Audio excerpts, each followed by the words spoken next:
여기 김치 국물 원샷 드링킹하는 미운 놈이 있다. 일본 정부를 두고 하는 이야기다.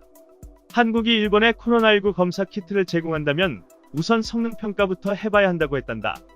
아사히신문 28일자 보도인데 한국으로부터 유전자 증폭 PCR 검사 키트 지원이 올 경우 일본 국내에서 사용하려면 국립감염증연구소의 성능평가가 필요하다는 것이 일본 후생노동성의 입장이라는 것.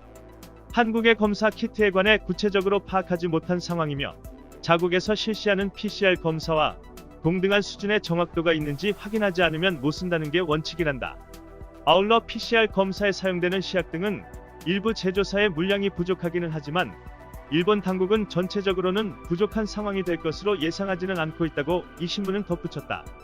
현재 일본 정부는 코로나19와 관련해 한국에 공식적으로 지원을 요청하지 않았고 한국 정부 역시 지원을 검토하지 않는 것으로 알려져 있다.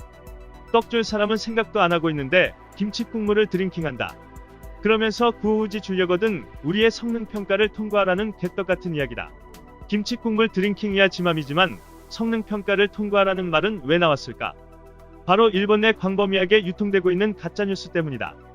일본의 고고통신의 최근 보도인데 제목이 한국 진단키트의 결함 속출 70에서 80% 불량 발각이다. 고고통신은 전 세계에 수출하고 있는 한국산 코로나19 진단키트에서 다수의 불량이 확인되고 있다며 한국 종편방송 보도에 따르면 불량 진단키트를 공급받은 보건소에서 불량품이 발견됐다고 전했다. 충격적 가짜뉴스의 소스로 이 통신은 한국의 종편방송 보도를 거론하고 있다. 어디일까? 검찰과 친한 이동재 기자가 법조팀 기자로 일하고 있는 채널A다.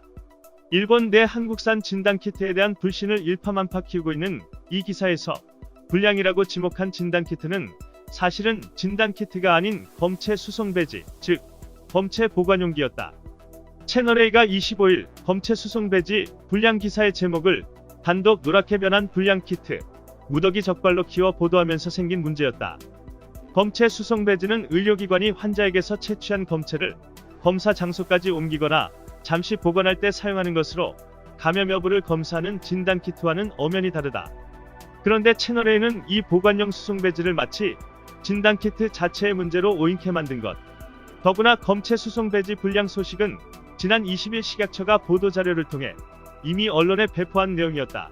당시 식약처는 보도자료를 통해 아산제약이 만든 검체 수송배지 중 일부에서 변색 등 품질 불량이 있어 영업자 자진 회수를 진행했다고 밝혔다. 그러나 채널A는 식약처가 밝힌 생산 날짜 이외에 다른 날짜, 다른 생산 라인에서도 검체 수송배지 불량 사례가 나왔다는 사실을 알게 됐고 단독 노랗게 변한 불량 키트, 무더기 적발이라는 제목을 달아 크게 키워 보도한 것이다. 불량 검체 수송배지가 더 있다 정도로 보도하면 될 것을 제목에서 불량 키트가 무더기로 적발됐다고 밝히고 있어 오해의 소지가 크다. 문제는 채널A의 보도 이후 일본 언론사가 한국 진단키트의 결함 속출 70에서 80% 불량 발각이라는 제목으로 해당 보도를 신나게 베꼈었고 현재 이 기사가 일본인들 사이에서 무분별하게 확산되고 있다는 점이다. 채널A의 눈부신 활약 어디까지 계속될 것인지 주목된다. 기더기는 살처분이 답이다. 이상 뉴스 검색이었습니다. 구독과 좋아요 부탁드립니다.